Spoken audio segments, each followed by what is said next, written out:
the next one was when I play out all the time. It doesn't matter if it's at a nursing home or a brewery or a festival or whatever. Play an original. No, not me. I can barely play the rest of the stuff. But this song I'm going to play for you is an original. I have two. I probably have three, but I have two that I really actually play out. And this one was my first original, and it took me years to finish it. Sort of the stage fright thing was still there because the subject matter of the song was really important to me. It wasn't a fun ukulele song. Like one of the things you say on ukulele, it's like you can't not smile if you're playing ukulele, or you can't frown if you're playing ukulele. It's like, this is one of those songs that hopefully will make you cry. I don't know. I want everyone crying. But I usually do not go into great detail about what this song is about because I can't articulate it without crying and then singing the song. So I'm going to try to tell you a little bit more about it. Some of you have already heard the song several times, and the main question that people always ask me afterward is like, is that a true story? So this song is about a girl that me and my wife did not adopt. My son is almost 16 now, but before that, for years, me and my wife were like, we're gonna adopt. There's so many needy kids out in the world. We're gonna adopt one of the kids. And there's a whole bunch of reasons why we didn't, but our adoption journey went from China and we didn't go to China, but we were looking at China and couple of different places and stuff, and we were getting all sorts of roadblocks because of our situation. Me and my wife were together for 16 years before we got married. So we were ready to have kids like immediately, but a lot of adoption agencies were like, oh, you've got to be married for at least 2 years. Like, we're not waiting 2 more years. And so we were like, all right, we'll do domestic adoption. And so we started looking at different kids that were up for adoption and stuff. And I guess one day my wife by herself was looking at kids. Looks weird, right? And she sent me a photo of a little girl who had red hair. And the first thing I thought was, nobody will ever suspect that she's adopted. It's not bad to be adopted, right? But a lot of kids knowing they're adopted, or other people knowing they're adopted, is a big deal, right?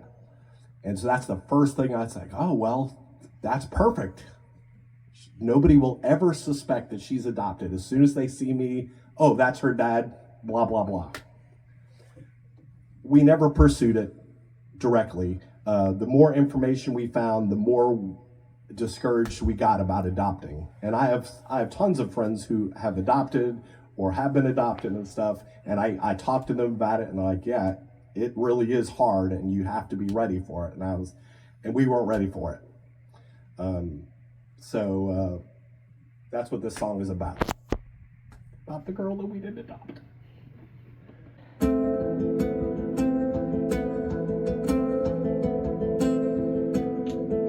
Well, I've pointed her out to me, never imagined the connection. Just a girl with auburn hair, with the same complexion. Pretty little girl that I'd never even met, looking so happy for the shot. She hadn't been abandoned yet, now she's lost everything she's got.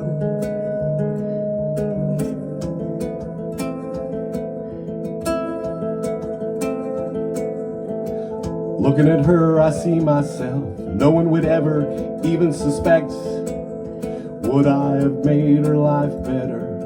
Made it more of a wreck?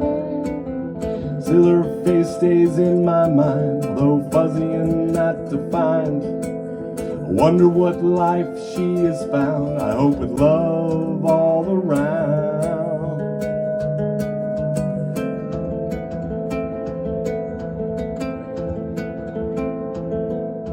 Nothing you ever did could make you deserve all that pain. Sad situation still unclear, and that's how it will always remain.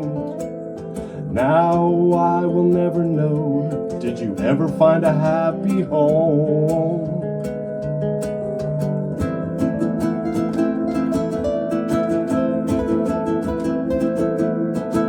How old are you now? What grade are you in? I hope you are surrounded by a bunch of great friends.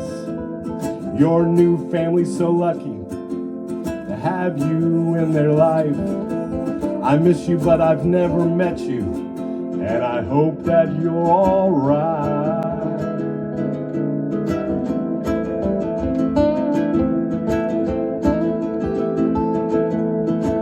Don't let the past define, it's of no significance. You can still be a shining example of perseverance. Maybe one day you'll take that chance that me and my wife didn't. Help a small one in their lives and really make a difference.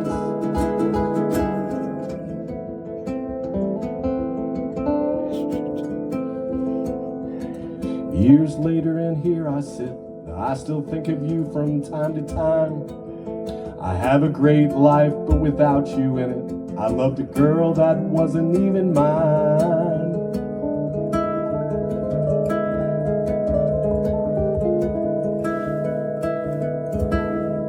Very good. Yeah.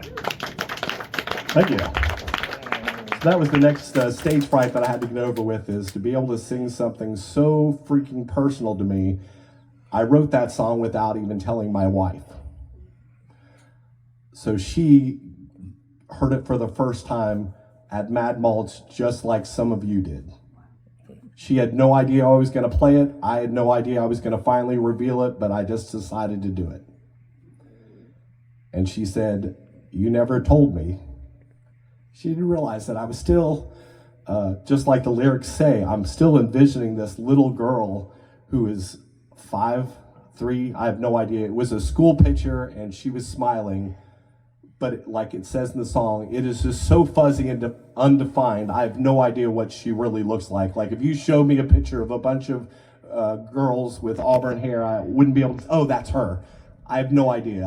I saw that picture, thought about it, and we never pursued it, so I don't have that.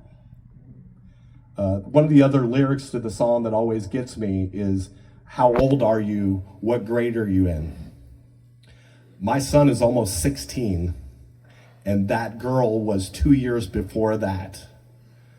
So I don't know how old she was. She might already be out of school. She might be in college. I have no idea. And like it says, I hope that she's all right.